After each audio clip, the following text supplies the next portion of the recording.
తెనాలిలోని గంగానమ్మపేటలో శ్రీ సిద్ధి Vinayaka friend circle ఆధ్వర్యంలో 10వ వినాయక చవితి మహోత్సవ వేడుకలు ఎంతో వైభవంగా జరుగుతున్నాయి.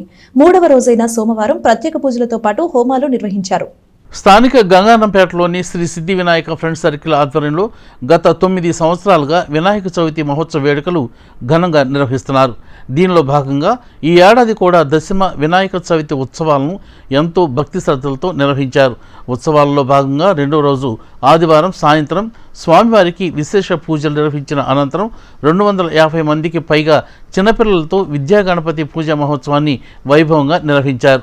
అదేవిధంగా సోమవారం ఉదయం గణపతి, లక్ష్మీ గణపతి, నవగ్రహ, రుద్ర, మన్యుసూక్త హోమాలు ఎంతో భక్తి శ్రద్ధలతో నిర్వహించారు.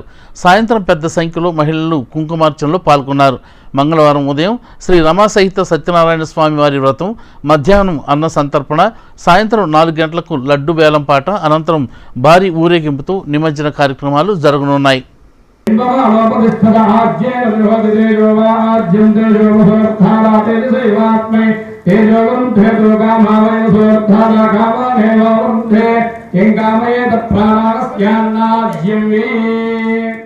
శ్రీ సిద్ధి వినాయక ఫ్రెండ్ సర్కిల్ అక్కలవారి వీధి గంగానమ్మపేట వారి ఆధ్వర్యంలో 10వ సంవత్సరం వినాయక చవితి మహోత్సవాలు 4 రోజుల పాటు అత్యంత వైభవంగా చేస్తున్నాము.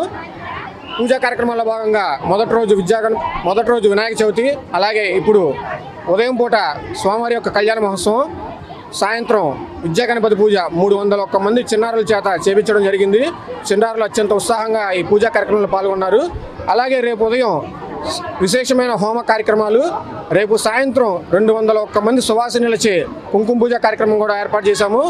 అలాగే 4వ రోజు మంగళవారం నాడు ఉదయం శ్రీ రమా సహిత సత్యనారాయణ స్వామి వారి యొక్క వ్రత కార్యక్రమం, తదనంతరం అన్నప్రసాద వితరణ, అలాగే సాయంత్రం లడ్డు వేలంపాట, తర్వాత స్వామివారి యొక్క ఉద్వాసన, ఆ తర్వాత అసలైన కార్యక్రమం స్వామివారిని మన భూమి నుంచి కైలాసానికి పంపిస్తాం. ఎలాగా మేళ తాళాలతో, తప్పెట్లతో, తీన్మార్ డప్పులతో స్వామివారిని మనం కేరళ వాయిద్యాలతో స్వామివారిని తీసుకొని వెళ్తాం. కాబట్టి ఈ యొక్క కార్యక్రమాల్లో ప్రతి ఒక్క భక్తులు పాల్గొని స్వామివారి యొక్క తీర్థప్రసాదాలు స్వీకరించి మమ్మల్ని అందరినీ ఆశీర్వదించే ప్రార్థన.